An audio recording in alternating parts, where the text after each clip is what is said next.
This podcast is brought to you by Infinite Resources, a local staffing agency connecting diverse job candidates in central Iowa companies.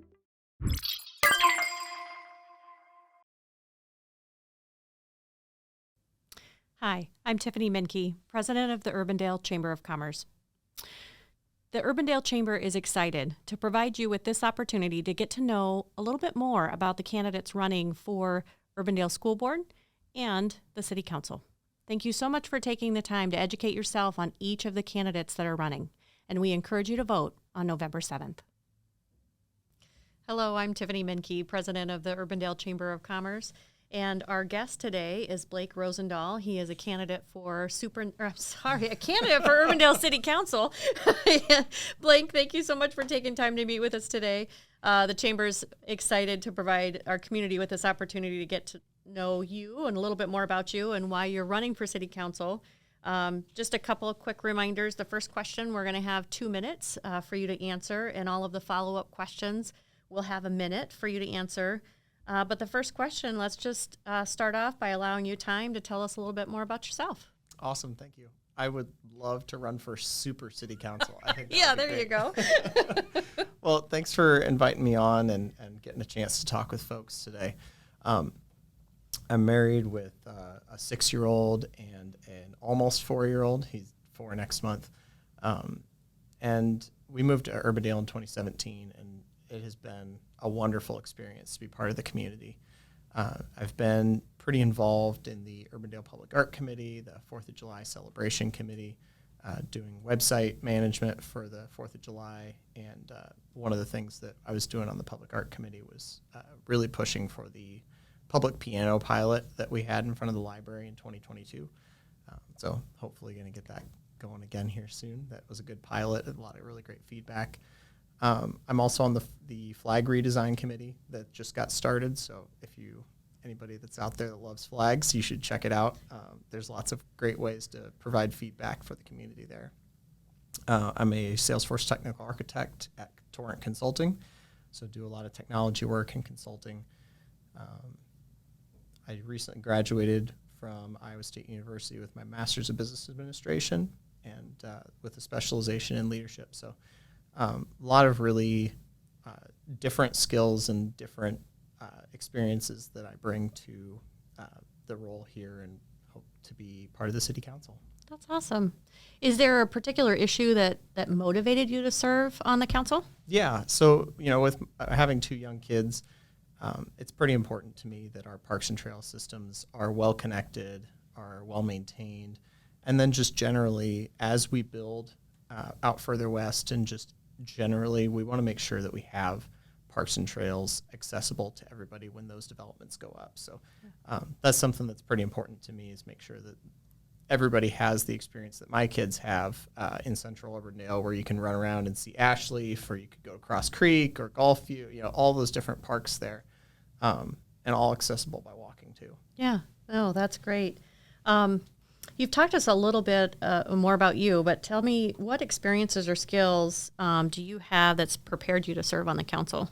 Yeah, so I think first and foremost, I have adopted a listening first perspective.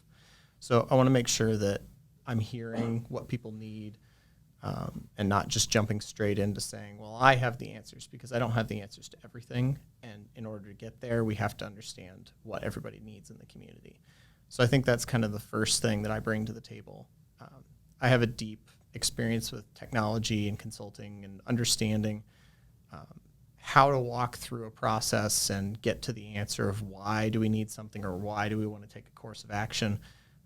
And so all of those different professional experiences give me that way to go forward and understand how we can work as a council together. Yeah, I remember seeing you at the listening session that the council just recently did, so yeah. I think that's great. We're going to talk a little bit more kind of on the economic development side.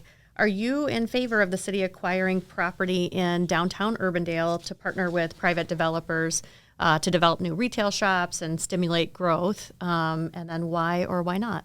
That's a great question. So downtown revitalization is one of those core projects that I think in terms of economic revitalization we need to think about. I think there's a time and place, and it makes sense. There are situations in which it would make sense. I don't want the city to say, well, we have the answers for everything and we're just going to go it alone, because I'm sure you've seen situations where somebody said, I'm going to do this all by myself, and look how well that turned out for them. Part of my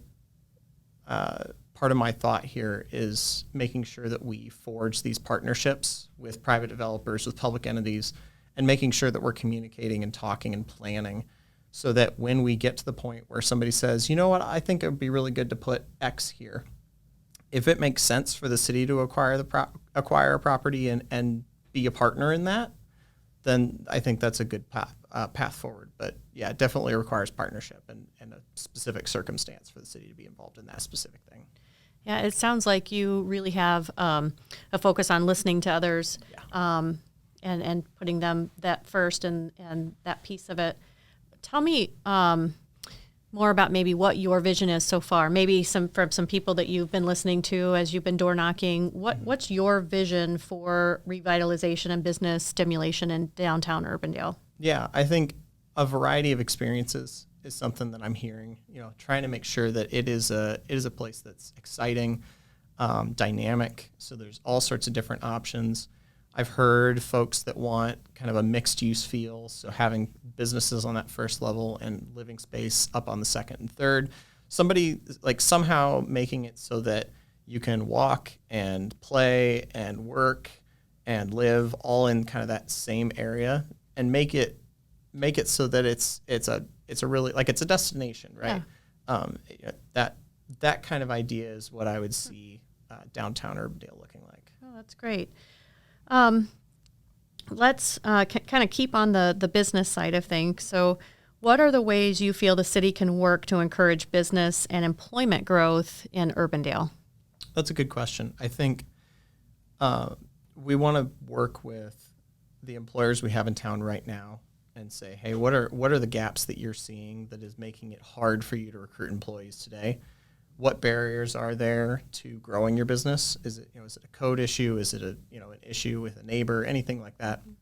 I'm just trying to better understand what they need to move forward, because I'm not an expert in every individual type of business, and so I want to make sure that I talk with them. But more generally, providing amenities and housing options that can fit a variety of employee lifestyles and needs, so that it's easier to recruit employees and it's easier to get folks in Urbandale so they don't have to drive in so far, anything like that.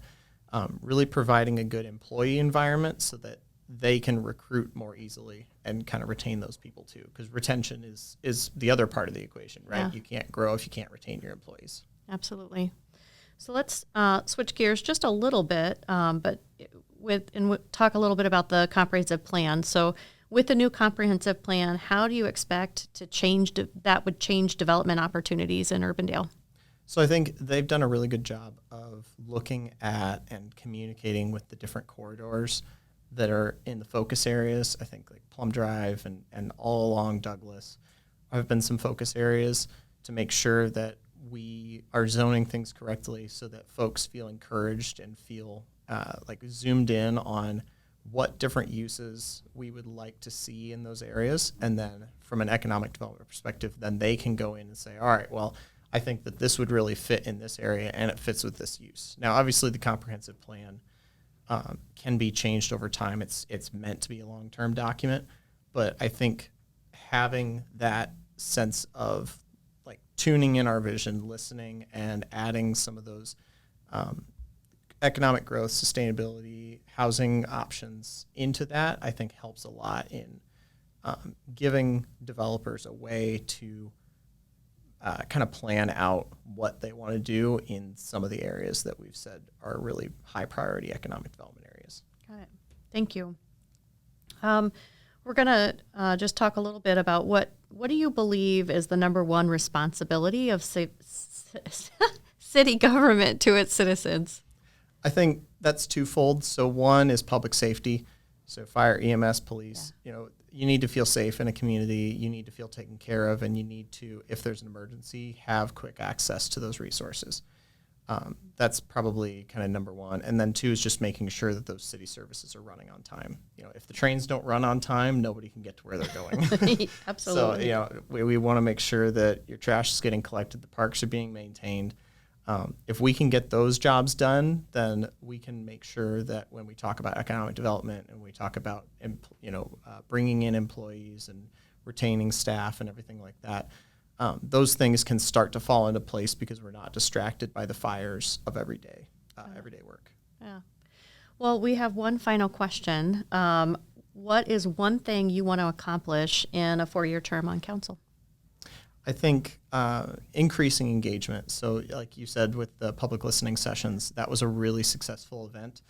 I want to see if we can get that expanded. I love the flag redesign project, and I want to see so much input. Like I want to be buried by submissions when it comes time for the submission period to close, which is January 31st of next year. Nice plug. So, that was yeah. good. So got to break the wall and talk about it. But I want the city to be buried in public input rather than operate in a vacuum. Because if we operate in a vacuum, then we're going to make decisions that maybe aren't the best. But if we have tons of public input and tons of understanding about what people need, and more people coming to us with input, I think we're really going to be in a great spot to make sure that we're serving everybody the best way we can. Yeah, that's great. Thank you so much for your time and your willingness to serve on City Council. I know that's going to take a lot of time, and we really appreciate all that you do for the community. So best of success in the years to come. Yeah, thank you very much. Yeah, and make sure you get a plan to vote on November 7. Perfect. Thanks. Thank you.